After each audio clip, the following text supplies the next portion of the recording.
and welcome to the Disgruntled Traveler Podcast. Well, now that I've got your attention, today's story happens in Koh Samui, Thailand. And this is about the Koh Samui Madman. Ooh, you better be sitting down for this one because this is a really wild story. Anyway, so how did all this begin? How did I end up in Koh Samui? Well, everybody says Koh Samui is such a cool place to check out, It's got that really cool Thailand island vibe. You really should go down to Koh Samui and chill for a couple weeks, right? So I was already in Thailand. I was in, where was I? No, I'm sorry. I was coming up from Malaysia. I went to Bali and then I went to Thailand. So I was like, you know what? Because I came up the backside of Thailand. I hadn't been to the islands of Thailand yet. I did the Bangkok route. I did the Chiang Mai route. And then I went to Hoi Hin, I believe is how they pronounce it. And then I was like, well, you know what? Okay, I'll go to Koh Samui for a couple weeks. So at first I was going to try to stay there for a whole month, as much as my normal shtick. I normally rent an Airbnb down there for 28 days wherever I go. I usually rent an Airbnb because it's cheaper for me to do that. But I go online and like, oh my gosh, things are really expensive there. Like I can't afford to do an Airbnb for 30 days. So I thought, okay, I'll split my time. I'll do 2 weeks somewhere and then I'll do it 2 weeks somewhere in Koh Samui and then I'll go a couple weeks in Hoi Hin. I was like splitting my time and I'll just stay in, whatever I can get that's cheap besides a hostel because I want my own space. It's just me. I'm an older woman. I don't want to be in the 20-something babysitting party scene. So anyway, I booked this place, which was it was like a house. Like it was this dude's house, and he's not from Thailand. He's actually from Mongolia. Okay. This guy's from Mongolia. I'd say he's in his maybe early 40s, pretty decent shape. Guy didn't have an ounce of fat on him, all right? And he wore this like turban thing, not a turban, but it was like one of those like, have you ever seen these guys' hats? And it's hard to explain, but it was an ethnic hat from Mongolia, okay? That's what he had on his head. And he wore it all the time religiously. But the rest of his clothes, he dressed really super casual. He dressed like in island clothes, like super loose, comfortable clothes. Okay. So anyway, it's him and his girlfriend. He has a Thai girlfriend, and she works all the time during the day, and that guy just hangs around the house, and he entertains guests that stay there. He's only got his bedroom upstairs and then he's got a bedroom downstairs that he rented out to me, which was near the kitchen. And then he's got an extra bedroom upstairs by him in his house that he rents out as well. Now, like I said, I booked it for 2 weeks. It came with pretty decent reviews. I was like, okay, this is cool. I'll go check it out. Besides, I'll be on the island, and it was reasonably priced. And it said you can share the kitchen, the bathroom, shower, blah blah blah. So I was like, okay, so it's basically just a room in this guy's house. So you got the setup, right? So I show up. And there's already a younger couple staying there from Argentina. They're in the room upstairs. They've already been there like a couple weeks from what I understood. And they still were there for another 2 weeks. So I was like, I met them. They were cool. So then I'm like, I'm getting to know the host, the guy from Mongolia. So, the next day his wife's gone to work. He's just sitting outside. He's like got this like covered kind of canopy that's next to his house, and he's got his hammock. He like swings on this hammock and he's hanging out. Now, just so you know, weed is legal in Thailand. So this guy had weed on him 24/7. Okay. Like, I ain't got nothing against smoking weed. In fact, I smoked some with him when I was out there. He offered some, so I was like, okay, cool, I'll smoke some weed with the guy. So he was real friendly and cool up front. So, man, this guy's really cool, right? So we're sitting out for hours. Like, I'm hanging out with the dude. Whoops, somebody just messaged me. Oh, come on, bro. I'm in the middle of a story. Told you it's going to be live and unedited. So anyway, I'm hanging out with a dude. I'm smoking weed. I'm having coffee. We're having good conversation. And he seemed like a really legit guy. I was like, he's a really cool, down-to-earth dude, right? So I thought, okay, this is going to be fun staying out with this guy. So the days go by, and this is like before this escalated with him. I just got to tell you the scenario of this neighborhood, all right? The days go by, and I'm sitting out on his front porch working on my laptop, because that's what I do. I work on my laptop. And I'm smelling fish, man, like a strong odor of fish that's coming up through the air. And I asked the guys, like, man, do you smell that? I said, what is that? I was smelling like dead fish. I knew that we were near the beach, so I thought maybe it was coming from the beach. And he goes, oh, because he smells it all the time. He goes, oh, no, it's my neighbor, because he lives sort of in the back off the road, and his neighbors were up front by the road. And he goes, my neighbor up there up front, well, he's a fisherman, and he goes out and he catches a bunch of fish and squid, and then he brings them back and he dries them out in the sun, like whole dead fish and squid. And then he sells them in the market or something like that. But he goes, he dries them out every day. He goes, that's what you're smelling. You're going to smell that every day. I was like, oh my God. I was like, okay, this is going to take some getting used to, because every time that breeze came in, you got that strong dead fish odor. And I was like, oh man, that's disgusting. So I was like, okay, I'm just going to have to deal with the fish smell. We'll get through this, right? No problem. Okay.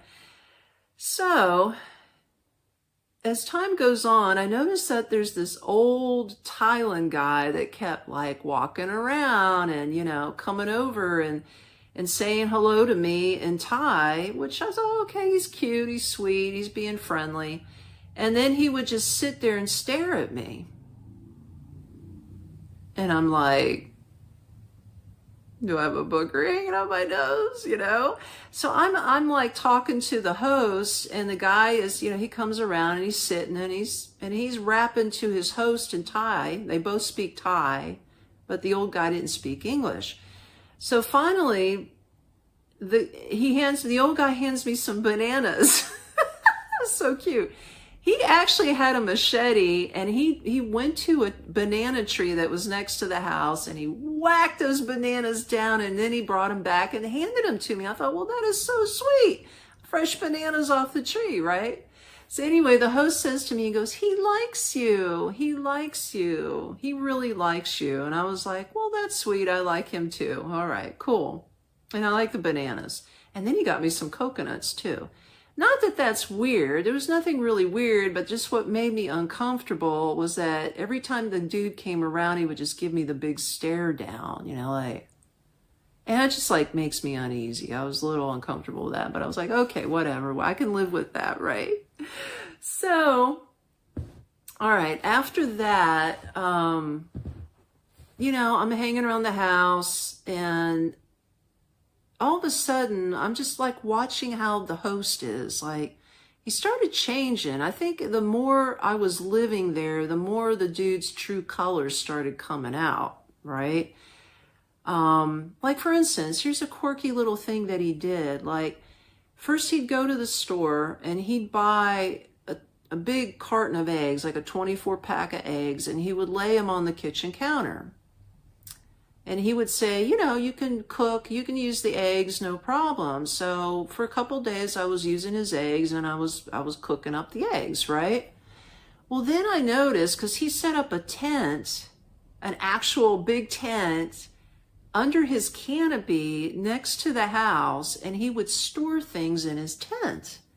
I was like, okay, well, there's nothing too weird about that. But then he would take the eggs from the coolness of the house that was on the countertop, and he moved the eggs into the tent. Now, nobody was staying in this tent, okay?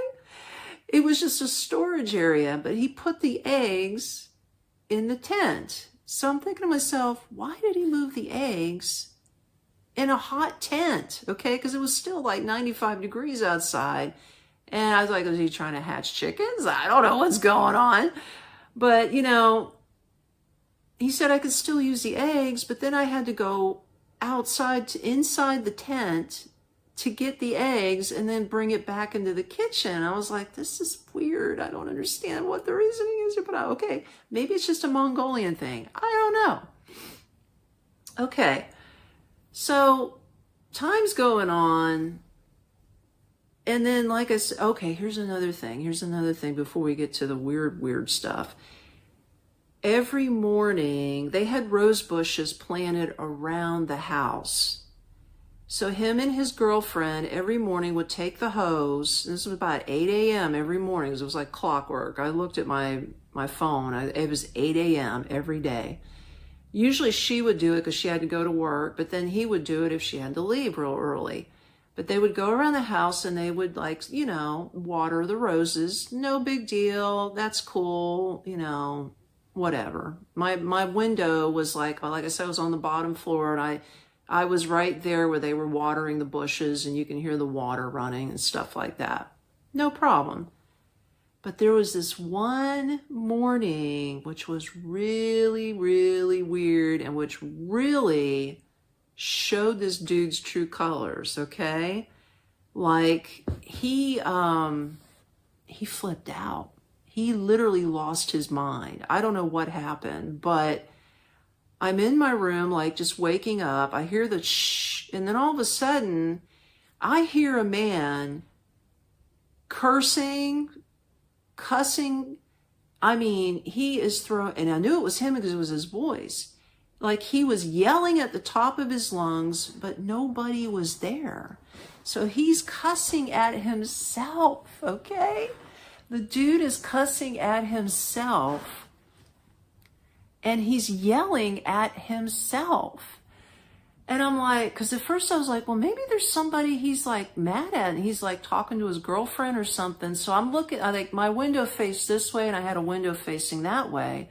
And I heard him on this side of the window. So I started peeking and, you know, around the curtain, looking at the other windows. Is there somebody out there with this guy? I mean, is that who he's yelling at? Nobody was there. I just saw him with the hose. And he's just, shut up, a bitch. That fucker, I'm gonna get that fucker. Yeah, you're a fucker. And he's just going off, bro. And I'm like, what the hell? Like, he was having like a psychotic episode. I can't explain it any other way. Like, you know, you get mad and maybe you might curse and do a little something, but this was Abby normal, okay? Like, this guy was going in. He was like flipping the F out, yelling at himself, cursing at himself. And then he just walked off. This went on for like 5-10 minutes. And I'm just sitting there in my room listening to this guy. And I'm like, he was going in so hard. It scared the hell out of me. Like, I actually was afraid to stay with this guy after that. And I was thinking, okay, I've still got 4 days left in this place. And I said, I know what I'm going to do. I'm going to go to another island and just go hop over there for 3 days. And then I'm going to come back, stay here for one more day, and I'm out. Because whatever this guy's doing, if he's flipping out or whatever, I don't want to be around. Besides, his girlfriend was gone. That couple that was staying in the place with us, they always split to the beach every day. And so it was just me and him alone at this house every day. And, you know, unless I went off to the beach or whatever I did, I was with this dude 24/7. So, like I said, at first he was cool. And then after that, he just like had this psychotic episode. And I was like, it can't be the weed. I mean, everybody smokes pot. Nobody has psychotic episodes that I've witnessed. And I don't know. I don't know what the dealio was. So I avoided him for 24 hours after that. I went off. I tried to not see or talk to the dude for at least 24 hours. The next day, he looked like he was back to being normal. So he was getting his coffee, right, in the kitchen. So I just sort of roll up to him like real easy. I was like, hey, good morning. How you doing today? I was like, are you feeling okay? I was like, you know, you sort of had an episode. You know, I heard you the other day, you sort of had an episode. Like, are you okay? And he shook his head. He goes, yeah, I'm cool. I'm cool. And he didn't explain to me why he flipped out or anything like that at all. So I just let it go. I was like, okay, I'm glad you're cool. You're cool. You're cool. I'm cool. Everybody's cool. Holy shit. But yeah, that was one of the scariest moments of being in Thailand, was with that dude. And I really wish I would have just dropped some more cash and had a place to myself. But that's what happens when you travel and you try to save some money and you end up living with some dude that freaks out. So anyway, it is what it is, right? I survived. I'm alive. Here I am. But I always remember, I am the Disgruntled Traveler!